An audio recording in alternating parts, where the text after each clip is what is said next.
We are speaking with Don Barnes, lead singer, co-founder of the band 38 Special. And if you don't know who 38 Special is, you haven't been on planet Earth very long, have you? 38 Special, just one of, I got to tell you, Don, that Wild-Eyed Southern Boys album, that was the soundtrack of seventh grade for me. Wait, I think I was in the seventh grade when that came out. No, come on now. that's my story. I'm sticking with it. Yeah.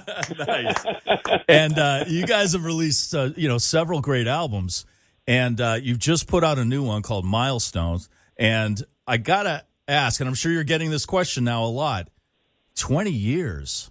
Why did it take 20 years to record new music for 38 Special? Well, I'd had these pieces of songs, but, we actually, the live music, live business has gone through the roof, and we do over 100 cities a year. So I was just basically taking care of our people. We've got 16 people out here, and they have families, and everybody relies on this enterprise to keep everybody solvent and to keep the crew paid and everything. So, like I said, we do over 100 cities a year, but at the time, it wasn't like anybody was beating the door down for a new 38 Special record. So I had kind of formulated some new songs and half done, three-quarters done.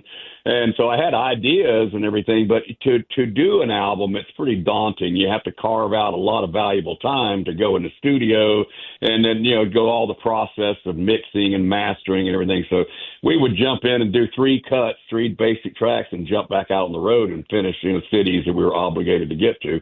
So over the years, we started just enjoying the live business and just going out and having a life. We'd come home in the fall and have nice holidays and everything. But this presented a new purpose. Every project starts with either a phone call or some kind of purpose. So this 50th anniversary was coming up, and I started writing last year, kind of finishing up the things and new songs. And so it was one of those things. It was the right time, and I couldn't think of anything to call it except milestone, because it is a milestone for 50 years. We got a brand new stage set, all lighting and towers and moving lights and everything. So I wanted to meet the moment, 50 years later. And I think we did. And the album takes you for a ride. There's a lot of different diverse songs and big guitar bangers in your face. And then, mid-tempo introspective songs. So a beautiful ballad at the end. So it was just a little something for everybody. I'd had all these ideas kind of percolating all these years, but we finally got it all out, and we're excited about the release here. It's great. I think it's great because a lot of bands, first of all, not a lot of bands reach that 50-year mark. That is in itself, you've survived this business and the road and everything that comes with it for 50 years. Usually a band will kind of put out a box set and look back, on their achievements. But you guys went straight ahead forward. And not only that, I have to say, and this is not a bad criticism at all, there's like two songs on here that's kind of immediately I'll say, oh, that's 38 Special. But there's a bunch of tunes on here that I'm like, wow, this is 38 Special. That's amazing. That's it, We wanted to offer a modern version, because you're kind of damned if you do, damned if you don't. If you put something out that sounds like 1986, well, people shrug their shoulders and say, well, it's nothing new. It sounds like they've always done. Yeah. Then, conversely, if you put something out you took some risk as an artist and you just, co-wrote with other people and that kind of thing. And then the older fans are like, huh, this is 38 Special? So, so you kind of dismiss yourself from all those opinions and just kind of be an artist and do what makes your heart sing and, be creative. So it was a fun thing. Well, all these guys are legends and kings around me. They make me look good. And we go in the studio, played it all together, turned up the room mics and got some bombastic live sound from it. And the bottom line is have a good time doing it, because we don't have that desperation factor anymore. Bands that start out, to answer your question about, a lot of them they kind of implode over the years, but we actually still like each other. That's pretty rare. Yeah, right. Yeah, because exactly. But, bands. Yeah, young bands that start out, they don't want to show it, but there's a lot of desperation there. You're like, please like us, please buy this record. We don't have anything to fall back on, And so that was us back in the early days, and we had a lot of failure in the beginning. I tell these young guys, I said, be prepared to, fail because inevitably, you know, you're going to have some disappointments and everything because people don't know who you are. They don't care whether you live or die. You're out there trying to show what you've got. And so that was us, and it built character, and we, you know, made you a more cohesive group. But, you know, so it carried through all the years. It finally did work out. MTV, we were, you know, we were the 13th video, the first day of MTV. And so we weren't quite ready for I tell people we weren't quite ready for prime time. We all had like 3 feet of hair. You were like bridge trolls up there, you know.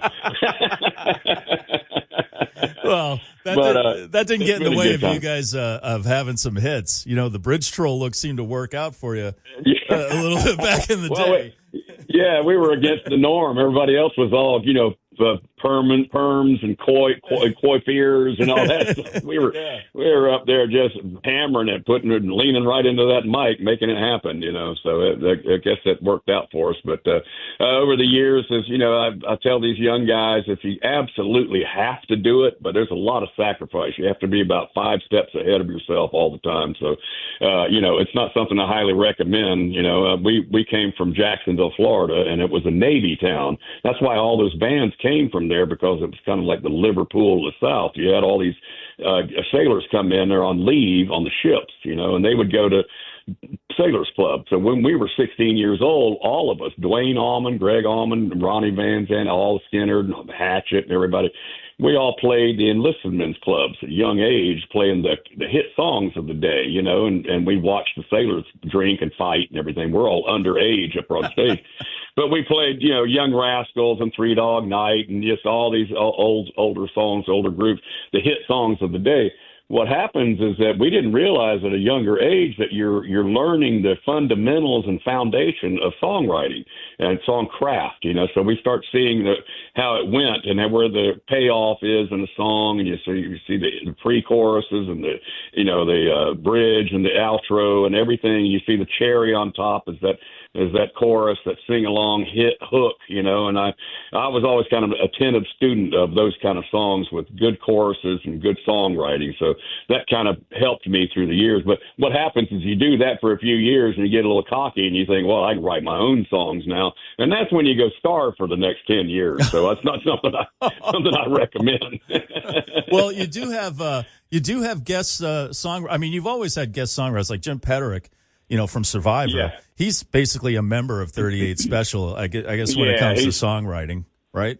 We had that chemistry all the way back there. I've known him for over 40 years. He's just a great guy, and we have some laughs. I mean, songwriting shouldn't be drudgery, and there was a great chemistry there. We would sit and laugh and come up with goofy ideas and things, and we just, you know, so I always look forward to that. So this kind of came full circle to go back to Jim and all the success we had together back then. And, you know, he's a very giving, great, brilliant songwriter. He had a #1 song at 17 years old, I'm Your Vehicle, you know, from the Ides of March. Wow. And I told him, #1 at 17. I said, I was putting bulk oil in my car in Ford Fairlane at 17. So that just shows you how brilliant this guy's had all these things. He does it all day, every day, you know. But, yeah, there were some co-writes. I got the opportunity to write with Randy Bachman from Bachman Turner Overdrive. And the Guess Who, I told him, you know, I found myself in Nashville one day, and my publisher said, you know, Randy Bachman's in town. Would you like to spend the day with him? And I said, absolutely. So we got in a little studio face-to-face, and I was telling him, I said, man, I played all your songs in teen dances in high school and all that, Shaking All Over, and American Woman, and These Eyes, all these early Guess Who songs. And I told him, I said, you're kind of a pivotal point in my life. There's something that happened, and he was interested in hearing that story. He's got a lot of stories, but I told him, I said, I found myself, I was doing landscaping in the early 70s down in the heat of Florida, and I was digging these palm tree holes, and a lot of palm trees in Florida. Yeah. So they, you know, it's like 5 foot deep, 5 foot wide, and I'm down in this hole pushing this idiot stick, digging a hole, and the radio was playing from the truck. And it was the intro was the Taking Care of Business, bump, bump, da da da da da, you know. And I said I was down in this heat in that hole, and I thought, I can play that right there. That guy's on the radio. I can play that intro. If he's on the radio, then I can get on the radio. Yeah. So I told him, I said, I literally had to get myself up out of this hole and get to work, you know. So he loved that story, and it's just so weird how life dishes it out. All these decades later, I'm sitting face to face writing a song with the guy from the palm tree hole, the same guy. You know? So you didn't meet him before that, right? You never met him before No. that? Oh, wow. No, he was just in town. My publisher said he was in town. I said, sure, I'd love to. I was a big fan of him. And, you know, we played Bachman Turner. They did they were support act on our shows. We were headlining, but I went backstage and years ago. I did meet him earlier, but I went back there. I said, man, you guys killed. They just finished their set. I said, you guys just killed them out there. And he goes, yep, now it's time to take them to heaven. Yeah. I always love Nice. that. Nice. I've been fortunate enough to speak to him quite a few times, and his story about writing "You Ain't Seen Nothing Yet" is like it was basically wasn't even supposed to be a song; it was a level check in the studio, and that whole really? That's what he said, and he said he was out of tune, although you know to the untrained ear like mine it sounded fine, and then he said that stuttering part he was making fun of his brother, who had a stutter. I heard about that. Yeah, I heard that. And so yeah. he was making fun of him, and they recorded this song, and then the whoever was recording it said, you know what, you should just keep this like it is. This is pretty good. And they did it a few more times. And I remember he told that story, and then at the end he said, and I realized, I have no idea how to write a song. Sometimes it just comes like that. Sometimes you got to sit down and just work at it. You know, and what's the strangest or unusual way a song came to you? Well, I have a different process, and probably it's not the same as other people, but I have all these little micro cassettes around the house, upstairs and everything. I've got instruments everywhere. And I'll just, if I come up with some noodling idea, and it's like, you know, 7, 8 seconds long, I'll just record that little bit, and then I'll just put it away. And then I'll add another one later on. So I eventually kind of stockpile about 12 or 15 little bits, guitar bits, that could be an intro or could be a piece of a song, whatever. And what happens is after 6 weeks or so, 2 months, I'll play those back to me. And it's like I don't remember putting them on there. I don't remember those bits. So it's like another person playing me ideas. Huh. And so I just pick and choose out of the ones that moved me. I think, oh, that's pretty good. I could make a song out, you know. And so I kind of develop it like that. And of course, songwriters always have to have the antenna out, and you have to have notebooks of titles and lines and things. So when you write a song, you open your notebooks and you look at these lines, and you might sing one line that seems to work in there. It might be line 3 instead of line 1 or 2, whatever, but it's line 3, but that works there. And then you kind of built it from inside out like that. So you write to a great title.